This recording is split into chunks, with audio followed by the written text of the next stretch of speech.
موجودہ صورتحال میں پریشانیوں کا انبار لگا ہوا ہے. کسی کے پاس اولاد نہیں، وہ اس وجہ سے پریشان ہے.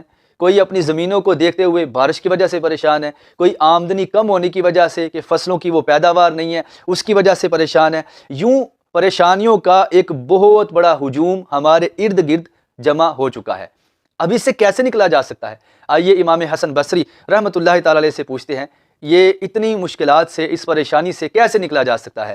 کہیں پہ کوئی اولاد کی وجہ سے، کوئی بارش کی وجہ سے، کوئی آمدنی کے کم ہونے کی وجہ سے، مال کی کمی کی وجہ سے شکایتیں کر رہا ہے، پریشانیوں میں مبتلا ہے. امام حسن بصری رحمۃ اللہ تعالی علیہ کے پاس ایک شخص آیا اور وہ بے اولاد تھا. اس نے آ کے عرض کی کہ میں بے اولاد ہوں، کوئی دعا کیجئے، کوئی وظیفہ دیجئے. آپ نے اسے فرمایا استغفار کی کثرت کرو اور چلے جاؤ.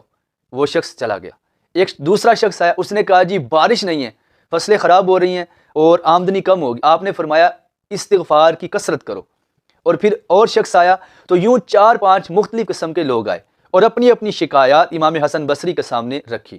امام حسن بصری رحمۃ اللہ تعالی علیہ نے سب کو ایک ہی عمل ارشاد فرمایا، استغفر اللہ کی کثرت کرو، یعنی استغفار کثرت سے کیا کرو. جب سارے چلے گئے تو وہاں پر حضرت ربیع موجود تھے.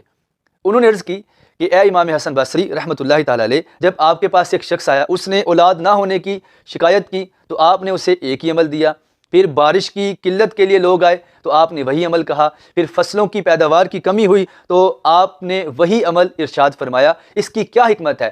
امام حسن بصری رحمۃ اللہ تعالی علیہ فرماتے ہیں، پارہ 29 ہے، سورہ نوح ہے، ترجمہ یہ ہے کہ اپنے رب سے معافی مانگو، بے شک وہ معاف فرمانے والا ہے. پھر وہ تم پر تیز بارش بھیجے گا، پھر وہ تمہاری مال کے ذریعے اور بیٹوں کے ذریعے تمہاری مدد فرمائے گا.